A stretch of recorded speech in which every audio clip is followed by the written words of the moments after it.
बिस्मिल्लाहिर्रहमानिर्रहीम, अस्सलाम वालेकुम नाज़रीन। आप तकरार प्रोग्राम देख रहे हैं। आज 10 मुहर्रम हराम है और आज के प्रोग्राम में बात करने के लिए, क्योंकि आज के दिन के बाद जो है वो बहुत तेज़ी से पॉलिटिकल डेवलपमेंट्स होंगी पाकिस्तान में, मुझे उन्हीं पर बात करनी है। पाकिस्तान तहरीक इंसाफ क्योंकि सबका फोकस है और उसके सेक्रेटरी जनरल हमारे साथ मौजूद हैं असद उमर साहब। आज के प्रोग्राम में बहुत शुक्रिया असद उमर साहब, अस्सलाम वालेकुम।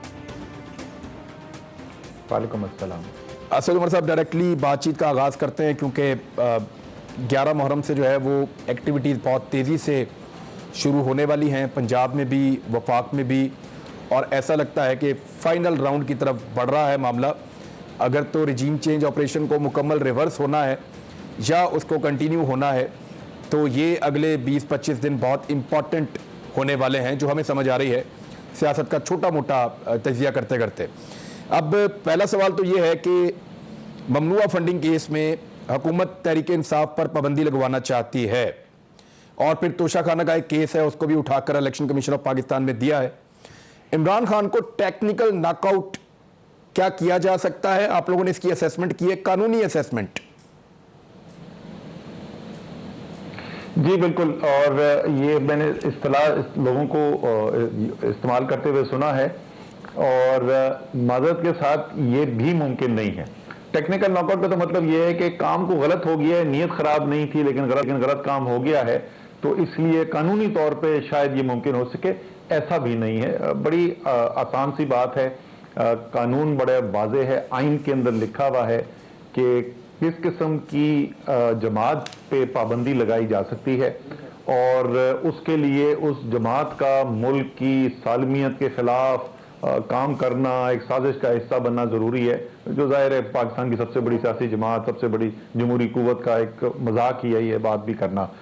दूसरी तरफ जो है इमरान खान साहब के ऊपर जो ज़ात के ऊपर वो करने की कोशिश कर रहे हैं, तो वो सारे का सारा उसका दारो जो है उन्होंने उस बयान हल्फी पे बनाया हुआ है, जिसका सिर्फ मसला ये है कि वो बयान हल्फी है ही नहीं, वो एक सर्टिफिकेशन है। कानून के अंदर बड़ा वाज़े तौर पे तशखीस की जाती है एफिडेविट क्या चीज़ होती है।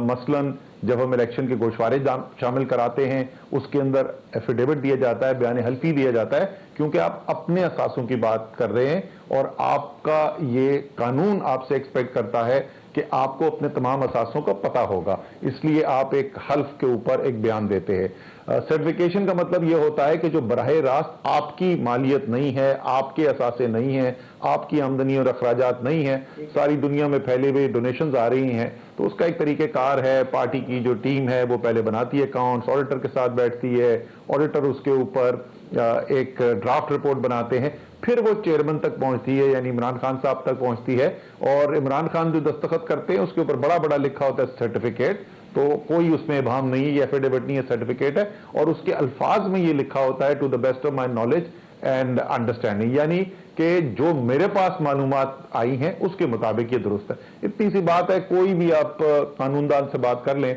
तो ये दोनों चीजें जिसकी ख्वाहिश का इजहार किया जा रहा है और बड़ी शदीद ख्वाहिश है, क्योंकि इमरान खान रुक नहीं रहा उनसे, उसका कानून में कोई बुनियाद मौजूद नहीं है। सर, रोकना तो पड़ेगा ना, देखो, और रोकने के लिए इलेक्शन कमीशन ऑफ पाकिस्तान में उनको ऐसा लगता है कि सपोर्ट मैसर भी है और आप लोग इसका कहते भी रहते हैं, तो इलेक्शन कमीशन ऑफ पाकिस्तान से एक फैसला आता है और फौरी तौर पे पाकिस्तान को इंतखाबात में धकेल दिया जाता है, तो जितना टाइम आपको अदालतों से रिलीफ लेने में लगेगा उतनी देर में तो पुलों के नीचे से पानी निकल जाएगा। नहीं, अभी तक तो है, कोर्ट्स जो है उन्होंने तवातुर के साथ, इलेक्शन कमीशन तवातुर के साथ हमारे खिलाफ फैसले देता गया है और ऐसे फैसले देता गया है जिसकी कानून में कोई गुंजाइश ही मौजूद नहीं थी, और तवातुर से कोर्ट्स जो हैं वो उसको ओवर रूल करते रहे। आखिरी जो हुआ था वो तो 17 जुलाई को जो उन्होंने करने की कोशिश की कि पोलिंग एजेंट ही हमारे सारे खराब कर दें और एक अपनी तरफ से कानून ईजाद कर दिया, तो वो तो 4 घंटे के अंदर रिलीफ मिल गई थी कोर्ट से, और इनकी तरफ से तो कोई भी उम्मीद नहीं है। अभी भी आप देखें ना कि ये जो ऑर्डर है, जिस ऑर्डर की बुनियाद पे ये सब किया जा रहा है, इमरान, पता नहीं ये सब लोगों को इस बात का इदराक है कि नहीं कि ऑर्डर लिख दिया गया, ऑर्डर लिख के वो अवाम तक पहुंचा भी दिए गया, हमें सब उसकी कॉपी भी मिल गई, उसके बाद उसको तब्दील किया जाता है और एक फरमाइशी पैराग्राफ डाला जाता है, और वो फरमाइशी पैराग्राफ कोई छोटी मोटी बात नहीं कहता, वो कहता है कि वो इख्तियार जो इलेक्शन कमीशन को कानून के अंदर हासिल ही नहीं है, उस इख्तियार को इस्तेमाल करते हुए वो वफाकी हुकूमत को कहता है कि जनाब इनको जरा देखिए, ये बड़ी खतरनाक जमात है और ये फॉरेन एडेड जमात है, तो इनके ऊपर कुछ आप जो मजीद कार्रवाई करना चाहते हैं वो जरूर करें इसके ऊपर। तो बाकायदा फरमाइशी लिखा हुआ ऑर्डर है, लेकिन जैसे मैंने कहा कि कानून के अंदर कोई गुंजाइश मौजूद नहीं है और इसलिए कोर्ट्स जो है इंशाल्लाह ताला इसको स्ट्राइक डाउन करेंगे। फाइनेंशियल टाइम्स की सिक्योरिटी जो स्टोरी थी वो भी फरमाइशी थी सर वो उसकी टाइमिंग जो है वो बहुत इंटरेस्टिंग है, और उसके अलावा उन्होंने हमें पहले सवालात भेजे थे, जो हमने सारी इंफॉर्मेशन दी, जो हमने जवाब दिए वो उन्होंने जवाब उसमें रिफ्लेक्ट नहीं किए। आमतौर पे तो एट्रीब्यूट करके कहा जाता है ना कि जी हमने कहा था, ये सवाल पूछा था, उनका जवाब ये, उन्होंने वो भी नहीं किया। तो उसकी टाइमिंग जिस तरीके से थी, जिस तरीके से वो स्टोरी छापी गई, तो वो भी उसमें भी फरमाइशी होने का शक ही पड़ता है। नहीं, लेकिन देखें, अगर आपको ऐसा शक है और आपके जवाबात उन्होंने नहीं छापे तो बरतानिया में ऐसा नहीं होता। वहाँ पे कुछ सहाफ़ती हैं और अगर उनको आप वायलेट करते हैं तो फिर आपको कानूनी नुक्ता नज़र से नुकसान बर्दाश्त करने के लिए अपने आप को तैयार रखना पड़ता है। तो पाकिस्तान तहरीक इंसाफ का तो मुकदमा बड़ा ज़बरदस्त बनता है। आप जाकर उनको चैलेंज करें और उससे आपको फ़ायदा ये होगा कि पाकिस्तान में भी आप सुरखरू हो जाएंगे और वहाँ भी आपको ठीक ठाक फ़ायदा मिलेगा।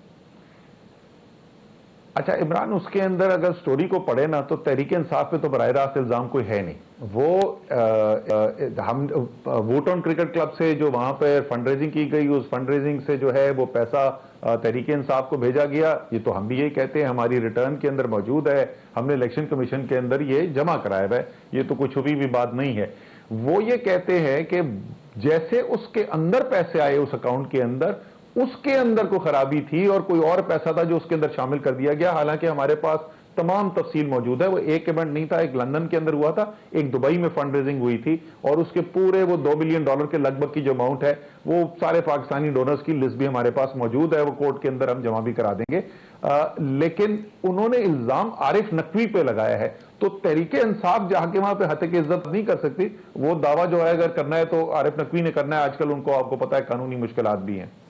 नहीं, चंद घंटे के अंदर फाइनेंशियल टाइम्स की आपको पता है एक और स्टोरी भी आई थी और उसमें उन्होंने ये कहा था कि पाकिस्तान तहरीक इंसाफ की जो मकबूलियत है वो बहुत तेज़ी से डैमेज होगी इस फैसले के बाद जो इलेक्शन कमीशन ने दिया है। तो इसको आप कैसे देख रहे हैं? यानी उन्होंने वहाँ बैठ के फैसला कर लिया कि आपकी मकबूलियत फारग हो रही है। यार ये सर, मैं जो हूं ना, मैं अपने मुस्लिम लीग नून और पीडीएम के दोस्तों से बोलूंगा, यार अब तो विलायत वालों ने बोल दिया है तहरीक इंसाफ जो है वो मकबूलियत खो गई है। आप तो पहले ये यकीन रखते थे कि वो टिकट भी नहीं लेगा पंजाब के अंदर पीटीआई का। जल्दी से इलेक्शन कराएं, 2/3 अक्सरियत जीते, किस्सा खत्म हो हमारा। तो फौरी तौर पे इंतखाबात की तरफ चलना चाहिए। सर ये ख्वाहिश जो है, इस ख्वाहिश का इजहार पहले भी किया गया। हमें यह भी बताया गया कि ये देखें, ये जो आप खुददारी वगैरह की बातें कर रहे हैं ना, ये 2 हफ्ते के अंदर ये नशा उतर जाता है और ये एक बबल है, ये बबल खत्म हो जाएगा। लेकिन 17 जुलाई को लोगों ने देखा कि ये एक बबल नहीं है, ये एक पाकिस्तानी कौम के अंदर बेदारी है जिसकी नज़ीर नहीं मिलती इससे पहले पाकिस्तान में। अच्छा, आपको आउट करने की कोशिश इमरान खान साहब को की तो जा रही है, सब लोग इसी पे बात कर रहे हैं आजकल। आउट करने की कोशिश जो उनको की जा रही है, इसमें सिर्फ पॉलिटिकल पार्टीज या पॉलिटिकल लोग मौजूद हैं या ऐसे लोग भी हैं जो पॉलिटिकल नहीं हैं तो ताकतवर हल्के हैं, कोई एस्टेब्लिशमेंट है? क्या इमरान खान को सिर्फ पॉलिटिकल पार्टीज से खतरा है या उनको ये प्रॉब्लम है कि हटाओ इनको? देखिए, जाहिर है ये चीज को ऐसी बराह रास्त सामने कोई एविडेंस ज्यादा नहीं आता, लेकिन जो खबरें सुनाई देती हैं वो खबरों में ऐसा भी सुनाई देता है कि अगर चले पूरी इस्टेब्लिशमेंट नहीं तो एलिमेंट्स के इस्टेब्लिशमेंट के हिस्से जो हैं उनकी ख्वाहिश ये जरूर है। लेकिन क्या मैं इसके लिए कोई ठोस वायदा आपको दे सकता हूं? तो वो ऐसी चीज मेरे पास नहीं है। लेकिन वो एक बाज़गश जो होती है, सहाफ़ी दोस्तों के साथ बैठते हैं, उनसे जो बातें सुनते हैं, तो उसके अंदर ऐसी बात सुनने को जरूर मिलती है। आपके पास अपनी कोई इंफॉर्मेशन नहीं होती, आप हालात से असेस नहीं करते कि ये चीज़ें अचानक इतनी तेज़ी से इस अंदाज से हो रही हैं। ये कोई पॉलिटिकल लोग इसको ऐसे कंट्रोल नहीं कर सकते। आपकी अपनी असेसमेंट कोई नहीं है बतौर पॉलिटिशियन? देखिए, अमूमी तौर पर जब ऐसी सूरत हाल होती है तो उसके अंदर यही समझा जाता है, मसलन ये जो मैं फरमाइशी पैराग्राफ की बात कर रहा हूं, पर इस किस्म का कंट्रोल जो है वो सियासी जमातों का नहीं होता। लेकिन इमरान में जितनी बात होती है उतनी बोलता हूं, और इसलिए मैं कह रहा हूं कि जो सुनने में आ रहा है वो मैंने आपको बोल दिया। लेकिन अगर आप मुझसे पूछेंगे कि अच्छा बताओ कि वो पैराग्राफ मैं ये नहीं पूछूंगा, मैं आपकी असेसमेंट तो पूछ मैं रहा आपको हूं कि आपकी असेसमेंट क्या है। मैं सिर्फ असेसमेंट पूछ रहा हूं, आपकी खबर नहीं पूछ रहा। असेसमेंट जो है वो असेसमेंट में लगता है कि सिर्फ सियासी लोग ना हो, लेकिन मैं साथ इसके ये भी ऐड करूंगा कि जो सूरत हाल हुई भी है ना आजकल, तो उस सूरत हाल का एक जो गैर यकीनी सूरत हाल है, एक डिस्ट्रेस की सिचुएशन है, उसको सियासतदान फिर मिसयूज भी कर सकते हैं, इस्तेमाल भी कर सकते हैं। लेकिन वो पता चल जाता है अगर हो रहा है कि नहीं हो रहा, क्योंकि 25 मई को मसलन जिस तरीके से बर्बरियत की गई, तो वो तो तकरीबन तमाम लोगों का तज्जिया बशमूल मेरे यही है कि सिर्फ पुलिस जो है वो अपने जोर के ऊपर इतनी इसकी कोई नजीर ही नहीं मिलती कि इस किस्म की बर्बरियत करे। तो शायद उनको कोई दिलासा दिया गया था पीछे से कि खड़े हो जाओ, तगड़े हो जाओ, हम तुम्हारे पीछे हैं। अच्छा, आपको एक ऑफर आई थी, वजीर आजम बनने की पेशकश की गई थी, आपने इसको संजीदा क्यों नहीं लिया असद उमर साहब? अच्छा, पहले भी मैं बता चुका हूं कि ऐसा नहीं था कि मुझे किसी ने कहा कि आओ वजीर आजम बन जाओ। नहीं, ऐसे तो कहता भी कोई नहीं है, रास्ता बना के दिया जाता है, फार्मूला आहिस्ता आहिस्ता आहिस्ता आहिस्ता। हाँ, वो फार्मूला रखा गया था, उसमें कोई शक नहीं है, फार्मूला रखा गया था। और फार्मूला ये था कि 3 नाम पेश करते हैं इमरान खान के अलावा पार्टी में से, उन 3 में से एक नाम आपका भी होगा। तो पहली बात तो मेरा एक इमरान खान के साथ रिश्ता है, अगर आप इजाजत देंगे मैं थोड़ा सा उसको भी बयान कर दूंगा। लेकिन अगर आप बिल्कुल सियासी तौर पे भी अगर आप देखें तो तहरीक इंसाफ का आज की मौजूदा सूरत हाल में इमरान खान के बगैर तसव्वुर भी करना बेवकूफ़ी है ना। तो वो एक लीडर है, ये जो मैं कौम की बेदारी की बात कर रहा हूँ, ये जो कौम खड़ी हो गई है, और वो हम बचपन में, इमरान आप तो छोटे हो, जब हम छोटे थे ना, उसको दीवारों पे लिखा होता था चेहरे नहीं निजाम को बदलो। इमरान खान ने निजाम बदल के रख दिया है। ये एक निजाम जो बंद कमरों से चलता था, ताकतवर तबके, बैरूनी ताकतें, वो उसने पाकिस्तान की कौम को ऐसा खड़ा किया है, वो सब एक तरफ खड़े हो गए और अकेली अवाम ने पंजाब की हुकूमत छीन ली वापस इन सारी कुव्वतों से। तो जिस शख्स का ये किरदार हो, उसको बगैर पार्टी का क्या तस्वर किया जा सकता है। और मेरे ख्याल में, मैं बार बार कहता हूं, इस वक्त हमें नहीं सिर्फ पाकिस्तान को इमरान खान की जरूरत है, तो इमरान खान के बगैर तो सवाल ही पैदा नहीं होता। ऑफर थी, ये सियासी लोगों की जानिब थी या गैर सियासी लोग थे? नहीं सर, ये गैर सियासी लोग थे, लेकिन फौजी नहीं थे। जिन 2 लोगों ने मुझसे बात की थी वो सियासतदान नहीं थे, लेकिन वो फौजी भी नहीं थे। वो पैगाम किसी का लेकर आए थे या उनकी अपनी तरफ से ये पेशकश थी? अच्छा, यही मैं पहले उसी इंटरव्यू में मैंने ये बात की थी कि मुझे नहीं पता कि ये किसी की तरफ से पैगाम था या ये उनका अपना फॉर्मूला था जो वो पेश कर रहे थे। मैं हतमी तौर पे इसको कुछ नहीं कह सकता, लेकिन क्योंकि वो फौरी तौर पे मैंने जो बातचीत है उसको बंद कर दिया था और उसको आगे वो चली ही नहीं, तो इसलिए ये यहाँ सवाल तक पहुंचे ही नहीं। मैं उनसे क्यों पूछूं कि ये आपकी ऑफर, ये किसकी ऑफर है? अगर इस किस्म की बात कोई करेगा कि इमरान खान के बगैर जो है आप हुकूमत चला लें, तो हम तो उसकी बात सुनने को तैयार ही नहीं। इमरान खान सुनने को बेशक तैयार हो, हम नहीं सुनने को तैयार। देखें, कम से कम आपके मुताबिक 3 लोगों को ये ऑफर की गई है, बाकी 2 कब बोलेंगे या क्यों नहीं बोले अब तक? क्या उन्होंने ऑफर को संजीदा लिया था? अच्छा, नहीं, मैंने कहा कि मुझे ये कहा गया था कि 3 नाम देते जिसमें से एक आपका होगा। उन्होंने किसी और 2 से बात की या किसी 5 से बात की, ये मुझे नहीं पता। मेरा और कोई बोला कोई नहीं, मुझे ये बात बताई हो सकता, बोला कोई नहीं, मुझे भी नहीं पता। मतलब ये नहीं कि टीवी पे सिर्फ नहीं बोले, मुझे अलग से भी किसी ने नहीं बताया। आपको उन्होंने ये नहीं बताया कि बाकी कौन लोग हो सकते हैं आपके अलावा? नहीं, जैसे मैंने कहा ना, जब उन्होंने जैसी बात की ना, तो मेरा फौरी रिएक्शन जो था, उसके बाद कोई मजीद सवाल जवाब की गुंजाइश बनती कोई नहीं थी। असद राणा सनाउल्लाह साहब ने एक और इंक्वायरी शुरू करवाई है, JIT भी बन रही है, हुकूमत ने उस पर काम किया है, ISI उसके अंदर शामिल है, IB शामिल है, FIA शामिल है, और वो ये जानना चाहते हैं कि लसबेला हेलीकॉप्टर का जो हादसा हुआ जिसमें पाक फ़ौज के अफसरान शहीद हुए, उसमें जो दिल आज़ारी की गई शोहदा के ख़ानदानों की और शोहदा की तौहीन की गई, तो इसके पीछे वो पहुंचना चाहते हैं कि कौन है। राणा सनाउल्लाह साहब ने तो साफ इल्ज़ाम लगाया कि पाकिस्तान तहरीक इंसाफ और इमरान खान साहब और उनकी जमात इसके अंदर शामिल है और उनको इसकी सज़ा मिलनी चाहिए। आपके ख्याल में ये इंक्वायरी को आप वेलकम करते हैं? देखिए, बिल्कुल इंक्वायरी होनी चाहिए, बिल्कुल पता चलना चाहिए कि किसने ये घिनौनी साजिश चलाई, ये सोशल मीडिया के ऊपर ये कैंपेन चलाई। लेकिन क्या राना सनाउल्लाह की करने वाली किए वाली कोई भी इंक्वायरी के अंदर हम यकीन कर सकते हैं? बिल्कुल सवाल ही पैदा नहीं होता।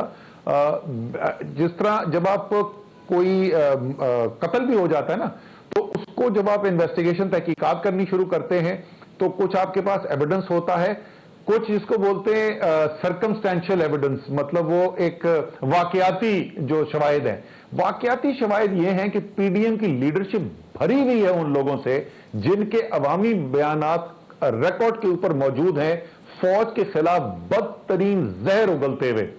दूसरी तरफ तहरीक इंसाफ है जिसका लीडर, जिसके तमाम मेंबर जो है वो सिवाय पाक फौज की सपोर्ट के, पाक फौज की बेहतरी के कभी कोई बात ही नहीं करते।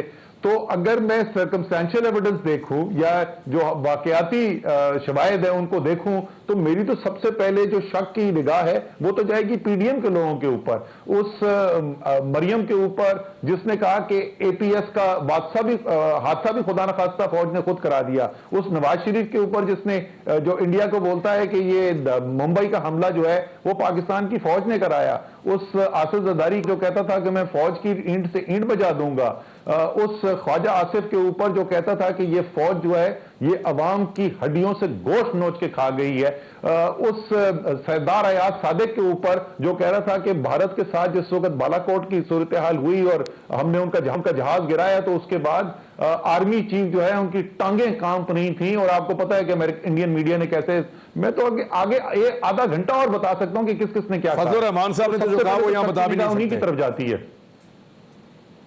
बिल्कुल, मुशाहिदुल्लाह, और अल्लाह ताला उनको जन्नत नसीब करे। तो ये पूरी फहरिस्त बनी हुई है, तो बिल्कुल ये पता होना चाहिए। और लेकिन जो ये तो तहकीकात करेंगे ना, ये तो पता चलेगा कि उन सोशल मीडिया अकाउंट के पीछे कौन था कौन नहीं था, जो भी था उसको सजा देनी चाहिए। लेकिन जिनके रिकॉर्ड पे ये तमाम इल्जामात मैं आपको बता रहा हूं, जो रिकॉर्ड का हिस्सा है, इनको क्यों नहीं सजाएं दी जा रही? इनको किस इन्वेस्टिगेशन, किस जीआईटी का इंतजार किया जा रहा है? असद उमर साहब, एक चीज, नवाज अपने ट्विटर के ऊपर दिए गए बयान के लिए जवाबदेह आज तक नहीं है, और उन्होंने आज तक कोई वीडियो बयान उनका नहीं आया जिसमें उन्होंने कहा कि मैंने फलां से इंस्पायर होकर ये जो है वो बयान मैंने दे दिया था, और वो डरी हुई कभी नहीं बोलती हुई आपको कैमरे में नजर आई। लेकिन एक 17 साल बच्चे ने एक बेहुदा हरकत की, लेकिन उसके बाद उसका एक स्टेटमेंट भी आया और उसने बताया भी कि वो किस किस से इंस्पायर हुआ। और आपको खुशी होगी ये जानकर कि मेरा नाम भी उसने लिया बीच में कि वो मैं इमरान रियाज से भी इंस्पायर हुआ हूँ। तो मैं ये जानना चाहता हूँ कि ये जो 50 अकाउंट्स वाला बच्चा है जिसके 50 फॉलोअर्स हैं, इससे तो सब पूछ रहे हैं, वीडियो भी आ रही है, दबाव भी बन रहा है, लेकिन मरियम नवाज का ट्वीट इससे बहुत खौफनाक था जहां उन्होंने कहा कि एपीएस के बच्चों को खुद मार दिया जिनके बच्चे थे उन्होंने। Very unfortunate. और वहां पे आज तक कोई सफाई नहीं है। बिल्कुल जी, और वो मरियम ने तो चले बाद में वो डिलीट की, बाकी ये तो बच्चे ने भी कर दिया ना डिलीट। ऐसे इस वक्त ख्वाजा आसिफ जो हैं वो इस वक्त सिर्फ पाकिस्तान में आजाद नहीं फिर रहे, वो सिर्फ असेंबली में नहीं है, वो सिर्फ काबीना में नहीं है, वो वजीर दिफा है पाकिस्तान के। और ये मैं को 25वीं दफा सवाल कर रहा हूं टेलीविजन के ऊपर, ना ख्वाजा आसिफ की तरफ से कोई जवाब मिलता है, ना कोई इदारों की तरफ से जवाब मिलता है। यार कम से कम ख्वाजा आसिफ को टीवी पे बिठा के इसी तरीके का एक बयान तो दे दें, माफी तो मांग लें कौम से। क्योंकि मैं बोलता हूं फौज से नहीं माफी मांगे, ये उन्होंने कौम की तौहीन की है। कौम से माफी मांगे कि मैंने कहा था और मैं तौबा करता हूं आइंदा मैं ऐसा नहीं करूंगा, चलें उसके बाद हम शायद माफ कर दें उनको। लेकिन ये ऐसा दोहरा मेयार सिवाय मुल्क में आप लोगों को बदजन करने के और क्या अचीव करेंगे इससे? नहीं, लेकिन असद साहब ये शुरू हो गई है। अब इस इंक्वायरी के अंदर जो होना है वो भी सबको नजर आ रहा है। राना सनाउल्लाह साहब ने जो करना है उन्होंने आइडिया भी दे दिया है कि पाकिस्तान तहरीक इंसाफ है और इन्हीं को हमने पकड़ना है। हालांकि दर्जनों अकाउंट हमारे पास मौजूद हैं, हर तरफ सोशल मीडिया पे घूम रहे हैं, जहां पे पीएमएलएन के लोगों ने इसी वाकये के बाद जिस किस्म की बातें की हैं या पीडीएम के लोगों ने भी की हैं, लेकिन हमें सबको यह पता है कि इसके जरिए से इमरान खान को फिक्स करेंगे। तो क्या आप इस इंक्वायरी को मानते हैं? सर सवाल ही नहीं बता, राना सनाउल्लाह की हुई किसी भी इंक्वायरी को कोई भी पाकिस्तान का आजाद शहरी कैसे मान सकता है? जो आदमी जो है हफ्ते में 5 दफा इमरान खान को गिरफ्तार करने की बातें कर रहा हो, जो सारा वक्त तहरीक इंसाफ को अपने पाबंदी लगाने की बातें कर रहा हो, उस शख्स की भी इंक्वायरी के ऊपर कौन यकीन करेगा? आप ये वाकई में करना चाहते हैं, जुडिशियल इंक्वायरी खोल दें, फिर हम भी हमारे, आपको पता है सोशल मीडिया के बच्चे जो हैं, बहुत तेज बच्चे, वो पूरी अपनी रिपोर्ट बना के पूरी फोरेंसिक स्टडी करके आपके सामने रख देंगे कि एक 50 फॉलोअर के अकाउंट के इस बच्चे के ट्वीट को, जो बिल्कुल गलत ट्वीट थी जिसकी मजम्मत करनी चाहिए, उस ट्वीट को किन लाखों के अकाउंट्स वालों ने रीट्वीट कर करके पाकिस्तान के अंदर फैलाया। ये तो सर बड़ी मेहरबानी सलीम साफी की है और अब्बासी साहब ने की है। एक ब्रेक ले लेते हैं, ब्रेक के बाद वापस आते हैं और फिर डॉक्टर आरिफ अलवी साहब के साथ, सदर पाकिस्तान है, सुप्रीम कमांडर पाकिस्तान की फोर्सेस के, उनके साथ क्या हुआ इस हवाले से एक खबर चल रही है, उस पर हम आपका तबसरा लेंगे ब्रेक के बाद।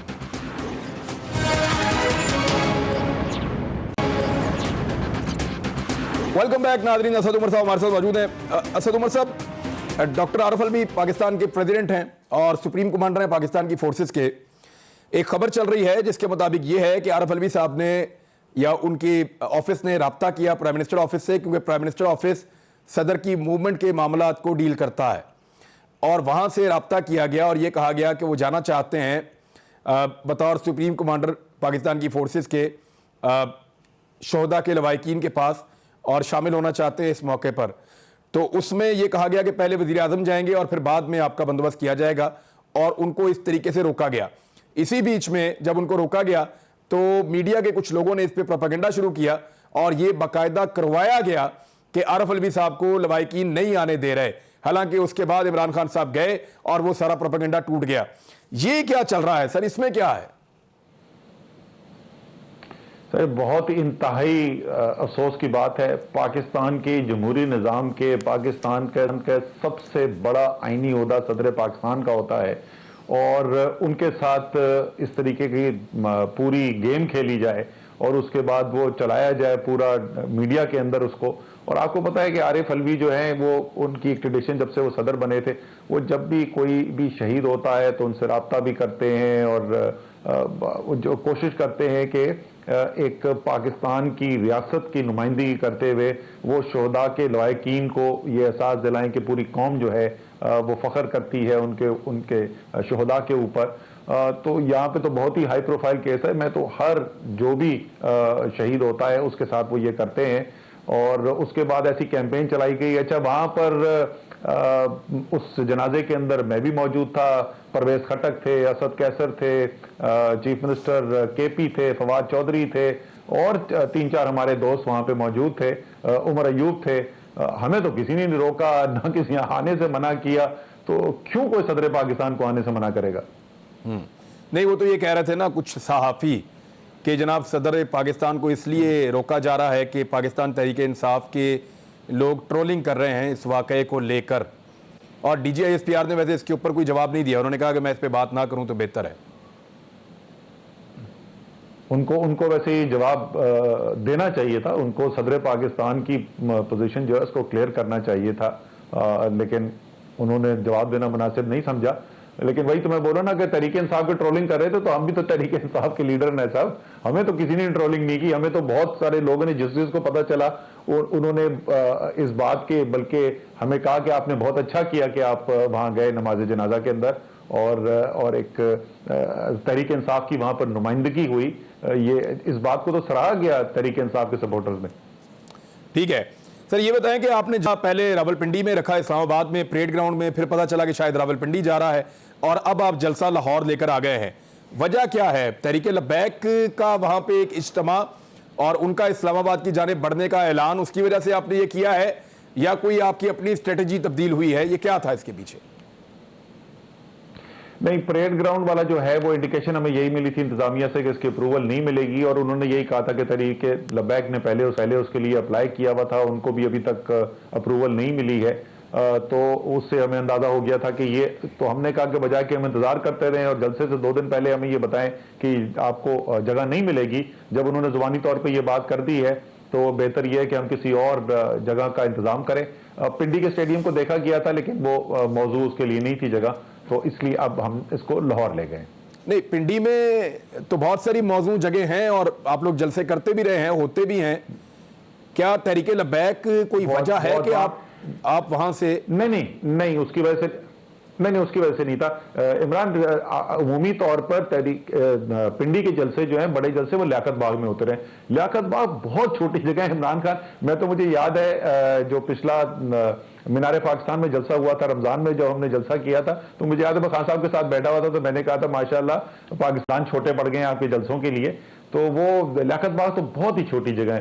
फिर वो क्रिकेट स्टेडियम की बात हो रही थी, लेकिन क्रिकेट स्टेडियम के वो उनके क्यूरेटर हैं, वो आए हुए थे यहाँ पर आईसीसी के, और इंग्लैंड की टीम का दौरा भी था, तो वो फिर डिसाइड ये किया कि वहां पर मुनासिब नहीं होगा कि उधर जलसा किया जाए। तो अब आप लोग लाहौर आ रहे हैं, मकसद क्या है इस जलसे का असद उमर साहब? चाहते कि अब आप किस तरफ लेकर जाएंगे? सर बड़ी जबरदस्त है। खैर वो ऐलान तो जो करेंगे वो करेंगे, लेकिन उसके अलावा मैं बता सकता हूं आपको ये कि इंशाल्लाह ताला उस दिन जो है वो लेट होगा जलसा, और इसका इख्तिताम हमने करना है। आज 75वीं सालगिरह पाकिस्तान की है, और 12 बजे रात को कौमी तराना, और पूरे पाकिस्तान में हमारी स्क्रीन लगनी है, और इमरान खान वहां पर होंगे लाहौर के अंदर, और पूरा पाकिस्तान एक साथ ये जश्न मनाएगा पाकिस्तान की 75वीं सालगिरह का। और जाहिर है वहां पर जो खान साहब तकरीर करेंगे उसमें उन्होंने अहम ऐलानात भी करने हैं। नहीं, अहम ऐलानात क्या हम समझें कि अब कोई नेक्स्ट लेवल पे कर जा रहे हैं? कोई आप चाहते हैं कि इंतखाबात अब जल्दी हो जाए? क्योंकि मुझे इंटरव्यू देते हुए इमरान खान साहब ने कहा कि उनको लगता है कि 2023 में इंतखाबात चले जाएंगे। फिर अगले दिन सहाफ़ियों से बात करते हुए उन्होंने कहा कि 2022 में इंतखाबात होंगे। ये कन्फ्यूजन है, या इमरान खान साहब को अब जल्दी नहीं रही रजीम चेंज ऑपरेशन को पूरा रिवर्स करने की? नहीं, ये तो इसमें तो कोई इबाम नहीं होना चाहिए कि हम लोगों का मजमूई तौर पे और इमरान खान साहब का ज़ाती तौर पर भी ये बिल्कुल वाज़ेह है इसके अंदर कि हर दिन जो गुजर रहा है उसका पाकिस्तान का नुकसान हो रहा है। ये हम आज से 4 महीने बाद पहले करते थे। 2 बातें मैं करता था, एक ये मैं कहता था, और दूसरी चीज मैं कहता था कि अगर मैं सेक्रेटरी जनरल पाकिस्तान तहरीके इंसाफ के लिहाज से देखूं तो मेरे तो फायदे में ये कुछ महीने हुकूमत करें, इनकी तो सियासत जो है वो दफन हो जानी है। तो लोग उस वक्त शायद समझते थे कि नहीं ये कोई बहाना बना रहे हैं, ये इलेक्शन अपनी जल्दी निकलने के चक्कर में है। वो 17 जुलाई को आपने देख लिया कि जो सियासी तौर पे हम बोलते थे वो तो साबित हो गया। लेकिन पाकिस्तान का बड़ा शदीद नुकसान हुआ है इमरान इस अरसे के अंदर, और नुकसान होता चला जा रहा है। इसलिए बिल्कुल तहरीके इंसाफ, इमरान खान बिल्कुल वाज़ेह है इसके अंदर, जल्द से जल्द इंतखाबात होने चाहिए अगर आपने पाकिस्तान को इस बहरान से निकालना है। तो ये जलसा उस तरफ लेकर जाएगा? ये जो ऐलान करेंगे वो आगे का लाएअमल भी उस दिन इमरान खान साहब बताएंगे कि आगे लाएअमल क्या करने जा रहे हैं। नहीं, इस जलसे के बाद रुकेगा या फिर जलसों के ऊपर जलसे हैं? फिर उसके बाद हम क्या देखेंगे? मैं कभी भी जो है ना ये खान साहब के ऐलानात जो है ना उसको पहले से ऐलान करने की कोशिश नहीं करते, या 13 का इंतजार कर ले, खान साहब खुद ही ऐलान करेंगे उस दिन इंशाल्लाह। चलें 13 की रात को वो ऐलान कर देंगे। एक ऐलान लाएअमल होगा वो जो भी एक चीज का मैं इबाम खत्म कर दूं कि वो जो ऐलान करेंगे वो ऐलान होगा ये कि किस तरीके से मुल्क को एक जल्द इलेक्शन की तरफ लेकर जाना है। ठीक है, चलें एक ऐलान तो उन्होंने किया ना कि 9 हल्कों से इलेक्शन इमरान खान साहब खुद लड़ रहे हैं। ये किसका आइडिया था सर? ये क्या किया आप लोगों ने? परवेज खट्टक साहब का आइडिया था। बड़ा जबरदस्त आइडिया है, और वो एक हमारा पहले पोस्टर होता था अब सिर्फ इमरान खान, तो ये बिल्कुल वही वाली सूरत हाल है, अब सिर्फ इमरान खान। और ये जो बहुत सारी ये भी वो बन रही थी ना, ये जो कैंपेन करने की कोशिश की जा रही है कि अच्छा इमरान खान को जो है वो माइनस कर दिया जाएगा, तो ये उस लिहाज से भी बिल्कुल परफेक्ट टाइमिंग है इसकी। कुछ और सियासी हिकमत अमली भी है इसके पीछे, लेकिन वो मैं उसको टीवी पर नहीं कहना चाहूंगा। देखें 9 सीटों से इमरान खान साहब इलेक्शन है। अभी अगर स्पीकर कौमी असेंबली कुछ और बंदे फारिग करते हैं तो वहां से भी आप यही करेंगे? अब ये सेट पैटर्न है आपका?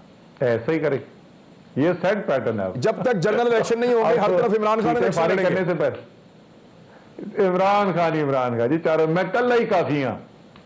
ये क्या तरीका है सर? यानी बाकी सारे लोग बैठ जाए ना सर, ये सबको जो है वो एतराज होता है कि तहरीके इंसाफ जो है इसको सियासत नहीं आती। कभी कभी सियासत हम भी कर लेते। चले, अब तो वो आपके मुखालफीन ये कह रहे हैं कि बड़े वसाइल ज़ाया हो जाएंगे, उनको यकीन है कि इमरान खान जीत जाएंगे 9 सीटें, और वो इसके ऊपर रिपोर्टें बनाकर चला रहे हैं कि अगर इमरान खान 9 सीटें जीत गए, यानी इतना यकीन तो आपको भी नहीं है इमरान खान के जीतने का जितना उनको यकीन है, और वो ये कह रहे हैं कि अगर इमरान खान 9 सीटें जीत गए तो कितने करोड़ का नुकसान होगा। सर ये नुकसान से तो बचाएं को हमको। ये वैसे उन्होंने नुक्ता जो उठाया ना, बुनियादी तौर पर नुक्ता बिल्कुल ठीक उठाया। ये जो बाय इलेक्शन करा करा के करोड़ों का नुकसान करते चले जा रहे हैं मुल्क का, आखिर में होने जनरल इलेक्शन ही हो। सबको पता है कि ये निजाम नहीं चल सकता, जितनी मर्जी इसको घसीटने की कोशिश कर देना, इसने चलना नहीं है निजाम ने। तो ये करोड़ों रुपए कौम का बेड़ा गर्क करने के बजाय बेहतर नहीं है एक ही दफा जनरल इलेक्शन के अंदर जाए। और वो क्या, अभी तो आप बता रहे थे कि विलायत से भी सनद आ गई है कि तहरीक इंसाफ तेजी से गैर मकबूल होती जा रही है, यही बेहतरीन टाइम है, भी फौरी तौर पर इलेक्शन करा लें।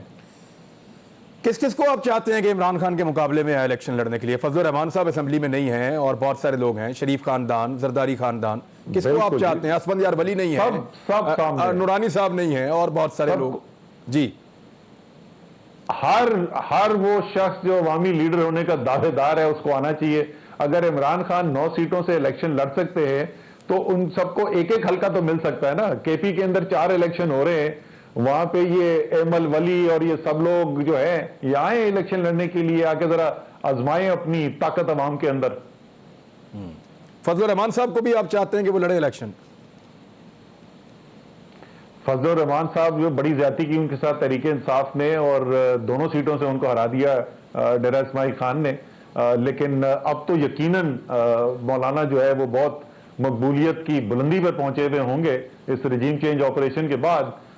तो आए जरा मैदान में और उन 4 में से कोई भी एक हल्का सूट कर लें और वहां पर। और ये भी याद रखें कि अब जो भी मुकाबला होना है वो इमरान खान का इनफरादी पार्टियों से नहीं होना। इमरान खान वो मुकाबला पूरा सियासी स्टेटस को, पूरा पीडीएम जिस तरह भी सवात में हो चुका है, सारी पार्टियों ने मिलकर इलेक्शन लड़ा था और वो सीट हमारी नहीं थी, वो एनपी की खाली हुई भी सीट थी और उसके बावजूद तहरीक इंसाफ जीती थी वहां पर। एक ब्रेक से वापस आते हैं, फिर एक और सवाल है वो आपके सामने रखते हैं। हमारे साथ ही रहिए नाज़रीन। असद उमर साहब हमारे साथ मौजूद हैं। वेलकम बैक नाज़रीन। असद उमर साहब, अब ये चैलेंज किया था राणा सनाउल्लाह साहब ने कि आप सूबाई हुकूमतें ख़त्म कर दें, हम वफाकी हुकूमत को ख़त्म कर देंगे और पाकिस्तान फौरी तौर पर इंतखाबात में चला जाएगा। इतने सारे ज़िमनी इंतखाबात हम नहीं करवा सकते। ये तो फिर इतने जलसे जुलूस, इतना जोर लगाने की क्या ज़रूरत है? आप उनसे बैठकर बात करें और उन्हें कहें आ जाओ। तो उन्होंने ये नहीं कहा था, उन्होंने ये कहा था कि ये पहले डिसॉल्व कर दें केपी और पंजाब की असेंबलीज, फिर उसके बाद हम कर देंगे, हम अगले दिन कर तो देंगे। एडे चूचे तो ऐसी भी नहीं, एडे चूचे ऐसी भी नहीं। तो उनसे बोलें कि ये करने को जब आप तैयार हैं, जब आप खुद मान रहे हैं ये कौम के साथ मजाक करने की जरूरत क्या है? कोई बच्चों का खेल हो रहा है। जब आप मान रहे हैं कि यही सही रास्ता है, वजीर आजम खड़े हों, वो तो मसला ये है कि उनको अभी तक यकीन ही नहीं आ रहा वजीर आजम होने का, उनको अभी तक नहीं समझ में आई कि किसने लाके बिठा दिया और क्यों बिठा दिया। वो ऐलान करें, अब तो पहुंच गए उस कुर्सी पे जैसे कैसे भी पहुंचे, ऐलान करें जी जल्द इलेक्शन की तरफ जाने, अपनी टीम का नाम अनाउंस करें। इमरान खान साहब अपनी टीम के नाम अनाउंस करेंगे, जो इलेक्शन के लवाजमात हैं वो बैठ के हम डिस्कशन कर देंगे और बिल्कुल उसके अंदर सूबाई असेंबलियां भी डिसॉल्व हो जाएंगी। अगर 1 साल तक इस सारी सूरत हाल को खींच कर ले जाना चाहे वफाकी हुकूमत और ये इत्तेहादी उनका साथ दें तो ले जा तो वो सकते हैं असद उमर साहब? देखिए, कानूनी तौर पर यह मुमकिन है, लेकिन उनकी सियासत कितना बोझ बर्दाश्त कर सकती है? आपने ये सूरत हाल देख ली जुलाई 17 वाली। इनमें से एक से ज्यादा और इत्तेहादी जो हैं उनकी सियासत जो है ना वो भी बड़ी शदीद खतरे के अंदर आ गई है इस वक्त।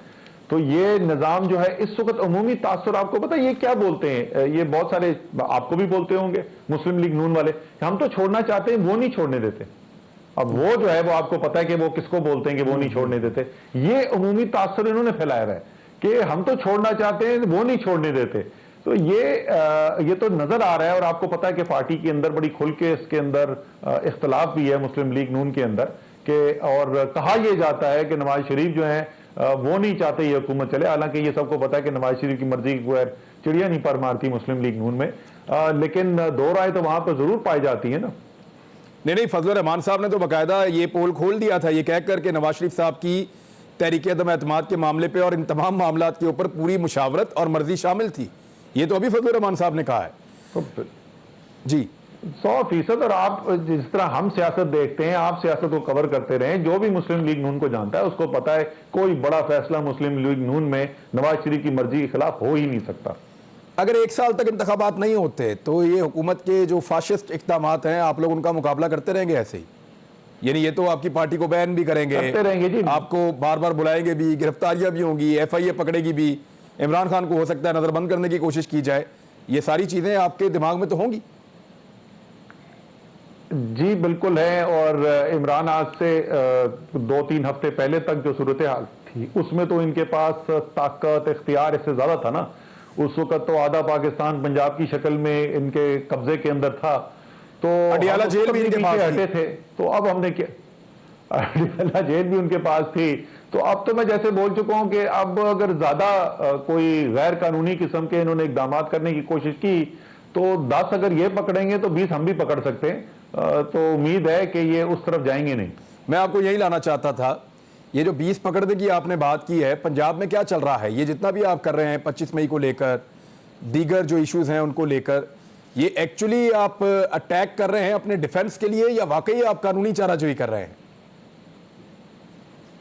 नहीं सर, देखें, ये जो 25 मई को जो हुआ है ना, जो जिस तरीके से कानून की धज्जियां उड़ाई गई हैं, जिस तरीके से लोगों की चादर चार दीवारी पामाल की गई है, जिस तरीके से इमलाक को तबाह किया गया है, तो ये तो कानूनी तकाजा है। हम तो हुकूमत हैं, कानून के ऊपर यकीन रखने वाली हुकूमत है, और ये हमारा कानूनी फर्ज बनता है कि एक गैर कानूनी वारदात जो सारे पाकिस्तान के हुई है, हम जवाब दें उन लोगों को। वो लोग जिनकी गाड़ियां तोड़ी गई, जिनको आधी रात को कूद के घरों के अंदर आए, जिस तरीके से जवान बच्चियों को के ऊपर वहां पुलिस वाले आधी रात को घर में घुसे हुए थे, वहां पर हम जवाब दें इन लोगों को। हम सियासी मसलियत के शिकार तो नहीं हो सकते। तो कानून के मुताबिक होगा, ना कानून से 1 इंच आगे ना पीछे, जो कानून है उसके मुताबिक किया जाएगा। इमरान खान साहब का नाम ईसीएल में डाला गया है, क्या है आपका इस पे? ये बहुत बड़ा मजाक है, लेकिन इमरान खान तो अब तो ये मफरूजा नहीं है ना। अब तो इनकी हुकूमत आ गई थी, रोज बयान आते थे इमरान खान को गिरफ्तार कर देंगे। वो तो ना लंदन भागे, ना उन्होंने सऊदी अरेबिया में पनाह लेने की कोशिश की। वो तो इधर ही खड़े रहे, डटे रहे और मुकाबला करते रहे, और उससे ज्यादा तगड़ा करते रहे जो पहले होता था। ये इमरान रियाज खान को नहीं भगा सके तो इन्होंने इमरान खान को क्या भगाना है? तो इमरान खान को ईसीएल पे इनको डालने की जरूरत नहीं। वो इस धरती का है और इस धरती में रहेगा। कुछ अकाउंट्स आपकी पार्टी के ऐसे मिले हैं असद उमर साहब जो पहले से डिक्लेयर्ड नहीं थे, या खुफिया अकाउंट्स थे, या जिनका पता नहीं था? रोजाना की बुनियाद पे ऐसी खबरें आ रही है। ये बतौर सेक्रेटरी जनरल अपनी पार्टी के आपके लिए इंकशाफात हैं, या आप जानते हैं कि कहीं ना कहीं कुछ ऐसी चीजें हुई हैं आपके अकाउंट्स में या पैसों में जो प्रॉब्लमेटिक हैं? देखें, अकाउंट्स की जो है वो बड़ी तफसील जो है ये स्क्रूटनी के पीरियड के अंदर, ये उस केस के अंदर तमाम तफसीलात, इनके जवाब भी दे दिए गए हैं। उनकी रिकन्सिलिएशन, एक एक अकाउंट की बाकायदा रिकन्सिलिएशन भी कर दी गई है। इसलिए मैं कह रहा था कि जिस वक्त वो, अगर आप इस वक्त फैक्ट फाइंडिंग रिपोर्ट जो है उसकी पढ़ें इलेक्शन कमीशन की, तो वो ऐसे लगता है 4 साल पहले लिखी थी, क्योंकि पिछले 4 साल में उनको जो सारा मवाद दिया, जो सारी इंफॉर्मेशन दी, वो तो लगता है कि हमने उनको कुछ दिया ही नहीं। वो जो हजारों कागजात हमने उनको दिए, वो उसकी तो कोई हमें झलक ही नहीं नजर आती।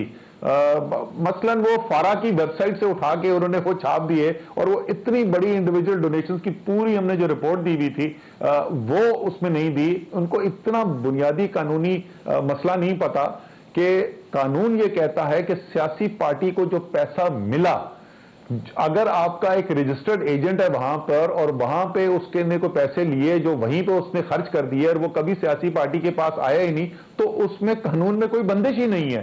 एक छोटी सी चीज, नहीं, आपके कराची में और दीगर जगहों के ऊपर जो अकाउंट्स मिले हैं जो पहले नहीं थे, या जिनका रिकॉर्ड आपने जमा नहीं करवाया था, उनके बारे में पूछ रहा हूं मैं आपसे। जी, मैं बिल्कुल उन अकाउंट्स के ऊपर भी जो पैसा आया उसकी तमाम रिकन्सिलिएशन, एक एक अकाउंट की रिकन्सिलिएशन करके जमा करवा दी गई थी, और वो एक्सप्लेन कर दिया गया था। उसके डिस्क्लोजर के ऊपर 2 राय हो सकती हैं, लेकिन कानून तो कुछ है नहीं। सारे पाकिस्तान में पैसे जमा हो रहे हैं, पाकिस्तान में अकाउंट है, तो फॉरेन फंडिंग से तो उसका कोई वैसे ही लेना देना कुछ नहीं है ना। लेकिन उसके बावजूद जो भी तफसील मांगी गई थी, वो तमाम तफसील वहां पर जमा करा दी गई। ठीक है, अब एक ब्रेक लेंगे। चीफ इलेक्शन कमिश्नर की मौजूदगी में आप लोग ये वाला इलेक्शन कैसे लड़ेंगे, और इसको हटाने का आपके पास मंसूबा क्या है? आखिरी ब्रेक में हमारे साथ।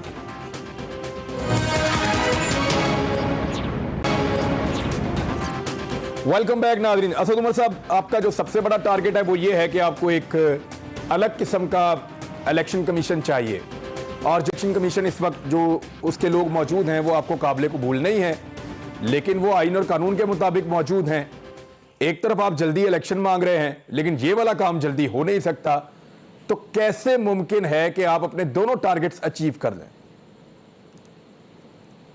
अच्छा, ये बात जो है ये कानूनी तौर पर दुरुस्त नहीं है कि वो आईनी कानूनी तौर पर लगे हुए हैं। इसके अंदर 3 मेंबर्स ऐसे हैं। एक तो जो सिंध के मेंबर हैं वो पूरी दस्तावेजी सबूत दिए जा चुके हैं इलेक्शन कमीशन के अंदर कि वो सिंध की हुकूमत से तनख्वाह लेते रहे हैं इलेक्शन कमीशन का मेंबर लगने के बाद। वाज़े कानून की खिलाफ वर्जी है और वो सीधी सीधी डिस्क्वालिफिकेशन बनती है। ठीक है। उसके बाद जो 2 लोग लगे हैं राजा रियाज की मुशावरत से, लीडर ऑफ ऑपोजिशन, वो लीडर ऑफ ऑपोजिशन जो कह चुका है कि मैं मुस्लिम, हाँ, वो खैबर पख्तूनख्वा और पंजाब के मेंबर जो ये कह चुके हैं जो कि मैं अगला इलेक्शन मुस्लिम लीग नून के टिकट से लड़ूंगा, तो वो कानूनी हैसियत ही कोई नहीं है।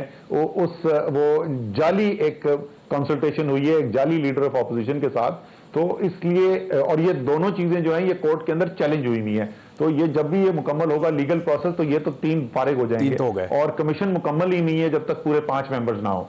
चीफ इलेक्शन कमिश्नर जो है, चीफ इलेक्शन कमिश्नर की तकर्री बिल्कुल सही हुई थी, लेकिन जब अगर आप चाहते हैं इस जमहूरी निज़ाम को आगे चलाने के लिए, तो ये कैसे मुमकिन है कि एक पाकिस्तान की सबसे बड़ी जमहूरी पार्टी जो है वो तो अदम एतमाद कर ही रही थी, अब पाकिस्तान की 2 सूबाई असेंबलियां जो 2/3 पाकिस्तान की आबादी को रिप्रेजेंट करती हैं, वो अदम एतमाद की तहरीक पास कर चुकी हैं। तो हाँ, कानून के अंदर तो ये बिल्कुल होगा, लेकिन क्या जमहूरियत ऐसे चल सकती है इस तरीके की धौंस और जबरदस्ती से? तो वो भी अगर आप जमहूरियत वापस आगे चलाना चाहते हैं तो फिर तमाम जमहूरी पार्टीज को बैठ के इसका हल निकालना पड़ेगा। कैसे सर, कैसे पॉलिटिकल पार्टीज इसका क्या हल निकालेंगी? आईनी ओहदा है, वो आकर बैठ गए हैं, ये तो आपको सुप्रीम जुडिशियल काउंसिल में जाना पड़ेगा, या आप सारे मिलकर हटा देंगे? आपको लगता है वो उसका हाँ, सारे मिलके हटा सकते हैं। देखिए, मैं यही तो कह रहा हूं ना कि जिस दिन ये फैसला कर लेंगे कि इनकी सियासत तबाह बर्बाद हो रही है इस जाली हुकूमत, इम्पोर्टेड हुकूमत को चलाने से, तो उसके बाद जो मैं कह रहा था ना, लवाजमात बातचीत कर लेंगे, उस लवाजमात में भी ये कर लेंगे। हो सकता है उनको भी हमसे कुछ मांगना हो, तो वो भी देखा जा सकता है उनको क्या दिया जा सकता है। उनको आपसे क्या मांगना है? यही कहेंगे कि नवाज शरीफ को आके कैंपेन चलाने दें, उनको मौका दें कि वो इलेक्शन के, यही मांगेंगे ना आपसे कि मियां साहब आए और आकर कैंपेन चलाएं, उनको गिरफ्तार ना किया जाए?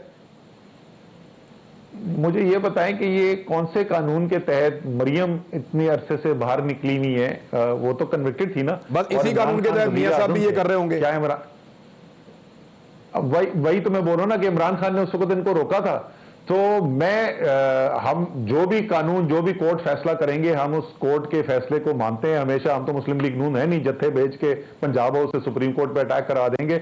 लेकिन ये मैं जानता हूं, इसका मुझे एतमाद है, आप लें नवाज शरीफ को, अगर कोर्ट से उनको इजाजत मिल भी गई इधर कैंपेन करने की, इमरान खान बमुकाबला नवाज शरीफ 2/3 अक्सरियत इमरान खान की होगी इंशाअल्लाह ताला। आप बतौर सेक्रेटरी जनरल पाकिस्तान तहरीक इंसाफ ज़हनी तौर पे इस बात के लिए तैयार हैं कि नवाज शरीफ वापस आके अपनी पार्टी की कैंपेन चलाना चाहते हैं और अदालत उसके लिए उनको इजाज़त देती है, तो फिर आपको कोई एतराज़ या खौफ या परेशानी नहीं है?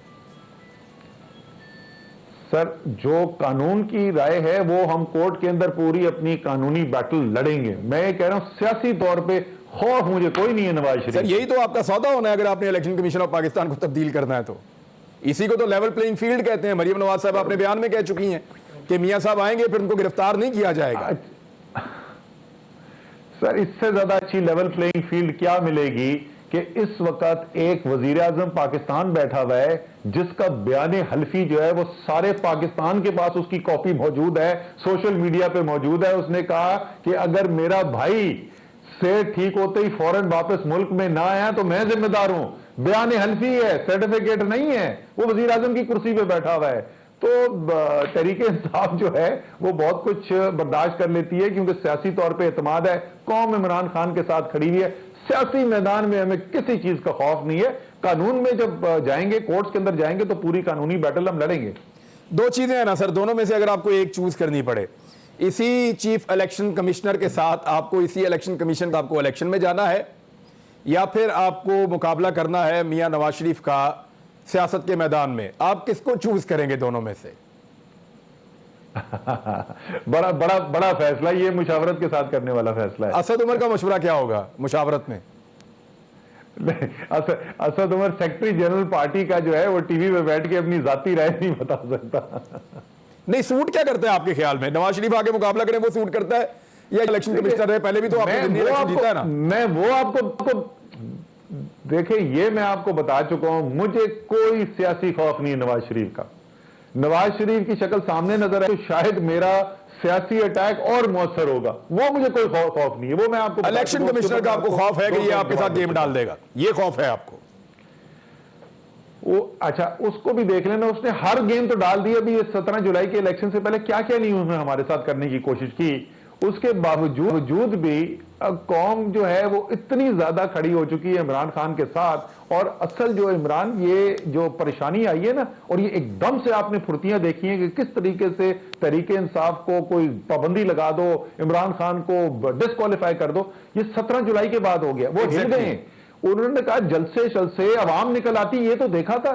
ये लोग तो तरीके इंसाफ वाले अब ये भी सीख गए कि किस तरीके से लड़के इलेक्शन ठीक लड़ा जाता है, और उस इमरान खान की सपोर्ट को वोट्स के अंदर कैसे बदला जाता है, इसीलिए तो लड़े में ये। तो असद उमर साहब, अब 10 मुहर्रम उल हराम के इख्तिताम के बाद पाकिस्तान की सियासत में ज्यादा एनर्जी है या कुछ थोड़ी सी चीजें ठंडी हो जाएंगी? आखिरी सवाल। नहीं सर, अभी तो मेरे ख्याल में तेजी आएगी। अभी सियासी माहौल के अंदर तेजी आने वाली है, अभी ठंडी नहीं होने वाली चीजें। ये आप अपने एंड पे महसूस कर रहे हैं या हुकूमत की कारकर्दगी और कार्रवाइयों से? दोनों वजह से मैं कह रहा हूं। मैं तज्जिया, जो अपना सियासी तज्जिया ये पेश कर रहा हूं कि अगले 2 से 4 हफ्ते जो है वो आपको पाकिस्तान के सियासी मैदान के अंदर तेजी नजर आएगी, ठंडक नहीं महसूस होगी। इलेक्शन कब तक हो जाएंगे, फाइनली बता दें? ओहो, इलेक्शन कब हो जाने चाहिए वो मैं बता सकता हूं आपको। इलेक्शन हो जाने चाहिए अक्टूबर के आखिर तक या नवंबर के शुरू में, लेकिन होंगे कब, ये मैं हतमी तौर पे, इस किस्म की जो पेशन गोई है वो शेख रशीद बड़ी बेहतरीन करते हैं। चलें, उनसे कोशिश करेंगे, उनसे कल के प्रोग्राम में बात करें अगर मौका मिले तो, ताकि वो हमें इससे आगे वाली बातें वो हमें बता देंगे। Thank you very much Asad Umar साहब, बहुत शुक्रिया आपका। नाज़रीन, कल होती है एक नए प्रोग्राम के साथ, अपना ख्याल रखिएगा। अल्लाह हाफ़िज़।